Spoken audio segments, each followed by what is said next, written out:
이 새벽에도 하나님의 은혜를 사모하여 새벽을 깨운 모든 성도님들 가운데 주님의 은혜와 평강이 넘쳐나기를 축복합니다. 오늘은 베드로전서 4장 1절에서 11절 말씀을 가지고 육체의 남은 때를 사랑으로 채우는 성도라는 제목으로 하나님의 말씀을 증거하도록 하겠습니다. 우리는 계속해서 베드로전서를 읽고 묵상하고 있습니다. 결국 무엇을 우리에게 말씀하고 싶은 것일까요? 오늘 11절 본문 말씀을 쉬운 성경으로 보게 되면 이렇게 말씀을 하는데요, 누구든지 모임에서 말씀을 전하는 사람은 오직 하나님의 말씀을 전해야 하고 라고 말씀을 합니다. 즉 하나님의 말씀을 통하여서 고난 속에 있는 모든 주의 성도들이 믿음을 다시 한번 굳게 하고 예수님을 더욱 잘 믿고 따르도록 하기 위해 이 말씀을 우리에게 주고 있다라는 것을 알 수 있습니다. 우리가 오늘 본문 말씀을 통하여서 다시 한번 무엇을 알고 믿고 따라야 되는지 함께 묵상하기를 원합니다. 본문을 통해서 묵상할 수 있는 첫 번째는요, 고난의 마음으로 갑옷을 삼으라입니다. 우리 1절을 보게 되면 이렇게 말씀을 합니다. 그리스도께서 이미 육체의 고난을 받으셨으니. 이 고난은 어떤 고난일까요? 그저 육체의 고통과 고행을 당하는 그러한 고난을 의미하는 것일까요? 아니죠. 분명한 이유가 있는, 분명한 목적이 있는 고난을 말씀하고 있는 것입니다. 그리스도께서는 십자가에서 고난을 당하심으로 말미암아 우리의 육체의 질병과 죄와 저주를 모두 치유하시고 자유하게 하셨습니다. 그러므로 우리도 이제 예수 그리스도의 그 고난을 따라 예수님처럼 그 마음가짐을 갑옷으로 삼아야 한다, 이렇게 말씀하고 있는 것이죠. 왜냐하면 1절에 계속해서 육체의 고난을 받은 자는 죄를 그쳤음이니 라고 말씀을 하고 있기 때문입니다. 이게 어떤 의미일까요? 1차원적으로 육체의 고난을 받고 있으면 죄를 그친 것이다, 이렇게 말하고 있는 것일까요? 사실 우리의 삶만 보더라도 이것이 그대로 적용되지 않는 것을 우리는 알 수 있을 것입니다. 이것은 로마서 6장에서도 말씀하는 것처럼 육체의 고난을 기꺼이 받는 자라는 것은 십자가의 도와 십자가의 은혜를 믿는 자고, 이제는 그 십자가의 은혜의 통치가 우리 삶에 임하고 있으므로 죄에 대해서는 나는 죽었고 의에 대해서 살아있는 자로 여기며 살아가는 삶을 의미하는 것입니다. 2절에서는 이것을 이렇게 설명하는 것입니다. 다시 사람의 정욕을 따르지 않고, 즉 예수 그리스도를 믿기 이전에 옛 자아를 따라 살아가는 것이 아니라 새 사람을 입으며 새 사람답게 하나님의 뜻을 따라 영원한 하나님이 날아가는 그날까지 이렇게 살아가는 것이다 라고 말씀하는 것입니다. 그러면서 3절에서도 지속적으로 다양한 죄악들을 열거하면서 이방인처럼 예수님을 믿기 이전에 사람의 삶처럼 살지 말라라고 권면하고 있는 것입니다.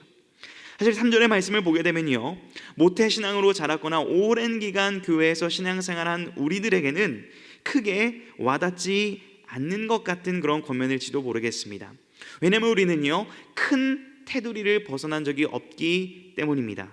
그러나 우리는 이미 예수님께서 우리에게 말씀을 하셨듯이 우리가 마음으로 생각한 것도 이미 간음이 될 수 있고, 직접 누군가를 죽이지 않아도 인격적으로 누군가를 모독했다면 그것이 살인임을 주님의 말씀을 통하여 배웠습니다. 또한 우리가 눈에 보이는 어떠한 형상을 만드는 것만이 우상 숭배가 아니라 하나님보다 다른 어떤 것이라도 더 사랑하는 것, 그것이 심지어 우리의 가족, 우리의 배우자, 우리의 자녀가 될 수도 있다는 점을 우리는 말씀을 통하여 경계할 수 있어야 된다는 것입니다. 그러므로 오늘 본문 말씀은 거대한 세상이라는 파도 속에서 살아가는 주의 성도들에게 지금도 여전히 도전이 되는 말씀이라는 것입니다. 우리는 이것을 4절을 통해서도 우리가 깨어있는 자인지를 확인해 볼 수 있을 텐데요, 세상은 우리가 예수 그리스도 때문에 박해받고 고난당하는 것을 이상히 여겨 비방한다라고 이렇게 4절에서 말씀을 하고 있습니다. 너무나 도전이 되는 것은 초대교회 성도들은 이러한 질타를 받았죠. 너희들은 왜 그렇게 유별나게 사느냐, 너희들은 왜 이렇게 세상과 다르게 사느냐라는 것을 통하여 비방을 받았습니다. 그러나 지금 우리의 상황과 현실은 어떠합니까? 너희들은 교회는 왜 세상과 다르지 않게 사느냐, 왜 더 세상과 똑같이 살아가느냐라고 지금 비방을 받고 있는 현실을 우리는 직시해야 할 것입니다. 주님께서도 분명 우리 가운데 의를 위하여 박해를 받는 것을 기뻐하라 말씀하셨습니다. 우리가 살아가는 삶의 방식을 통하여서 세상의 빛이라는 정체성에 걸맞게 어둠 가운데 빛이 비치면 어둠이 그것을 싫어하듯이 우리가 세상의 빛이라는 삶의 방식으로 살아갈 때 우리를 이상히 여긴다라는 그 말씀을 하고 있는 것입니다. 이것이 과한 것이 아니라 이것이 복인 이유는요, 우리가 은혜 안에 속한 자, 예수에 속한 자라는 것이기 때문입니다. 5절을 보게 되면 이것을 모르는 자, 이것을 모르고 비방하는 자에게는 반드시 심판이 예비되어 있다라는 것을 상기시켜주고 있습니다. 히브리서 9장에서도 사람이 한 번 죽는 것은 정해진 것이고 그 후에는 반드시 심판이 있다라고 성경에서 가르쳐주고 있죠. 이러한 심판을 면하기 위해서 6절에서는 복음이 전파되었다 이렇게 말씀을 하는 것입니다. 누구에게나 복음이 필요하다라는 것입니다. 그런데요, 죽은 자들에게 복음이 전파되었으니 라는 구절을 어떻게 이해하면 좋을까요? 마치 가톨릭에서 이해하는 것처럼 이미 죽어서 마치 지옥에 가는 것이 아니라 연옥에 있는데 죽어서도 복음을 듣게 되고 선행을 쌓으면 천국으로 가게 된다라는 것을 의미하는 구절일까요? 그렇지 않죠. 사도 베드로 당시에는요, 예수 그리스도를 믿다가 죽은 많은 성도들이 있었습니다. 그리고 그 죽은 자들에게 많은 자들이 이렇게 조롱한 겁니다. 거 봐라, 예수님을 믿다가 저렇게 허무하게 죽은 것을 보아라. 저렇게 살다가는 것은 허무하다라고 조롱하고 비방했던 이야기가 있었다라는 것입니다. 이러한 소리를 들을 때 고난 속에 살아가는 성도들의 신앙과 믿음이 어떻게 되었을까요? 흔들리기도 했다라는 것입니다. 그러나 사도 베드로는 아니다, 육체로는 지금 죽음 가운데 있는 그들에게도 복음이 있었다라는 것입니다. 심판 가운데 결국 우리 육체는 모두가 심판을 받게 되지만 우리는 예수 그리스도를 믿는 그 믿음으로 말미암아, 복음의 능력으로 말미암아 하나님 앞에서 영원토록 그 영으로 살아갈 것이다 라는 것을 우리에게 소망을 주고 있는 것이죠. 사랑하는 성도 여러분, 우리가 다시 한번 우리가 믿는 이 복음의 능력을 확신하는 가운데 우리 가운데 영원한 생명이 있음을 감사하고 찬양하는 하루가 될 수 있기를 주님의 이름으로 축복합니다. 우리가 오늘 본문을 통해서 또한 묵상할 수 있는 것은요, 만물의 마지막 때임을 기억해야 된다라는 것입니다. 마지막 때라는 말은요, 또 다른 말로는 종말이라고 할 수 있을 것입니다. 우리는 종말하면 후에 일어날 어떠한 일로만 생각을 하는데요, 성경에서 종말은 예수 그리스도께서 죽으시고 부활하신 그 때로부터 예수 그리스도께서 다시 오시는 그 재림의 때까지의 기간을 종말이라고 합니다. 즉 우리는 지금 종말을 살아가고 있는 자들이라는 것이죠. 그러므로 사도 베드로는 7절에서 이렇게 권면을 합니다. 그러므로 종말의 때를 살아가는 성도들아, 너희들은 정신을 차리고 기도하라 라고 이렇게 권면하는 것이죠. 또한 8절에서는 뜨겁게 사랑하라 라고 권면하고 있는 것입니다. 지금 이 모든 권면 가운데 눈치를 채셨을지도 모르겠지만 베드로는 예수 그리스도를 중심으로 권면하고 있는 것입니다.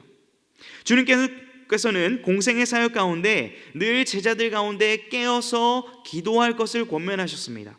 또 주님께서는 서로 사랑하라, 이로써 너희가 내 제자인 것을 알리라라고 우리 가운데 가르쳐 주셨습니다. 또한 8절에 권면을 하고 있는 베드로는요, 먼저 주님의 그 사랑을 깊이 경험했던 그 경험을 떠올리며 이것을 성도들에게 권면하는 것으로 우리는 알 수 있습니다. 주님을 배반하고 주님을 떠났던 그 베드로 가운데 부활하신 주님을 찾아오셔서 나무라고 뭐라 하시는 것이 아니라 먼저 먹이셨고 그의 사명을 회복시키셨던 그 사랑을 베드로는 경험하고 기억하고 있는 것입니다.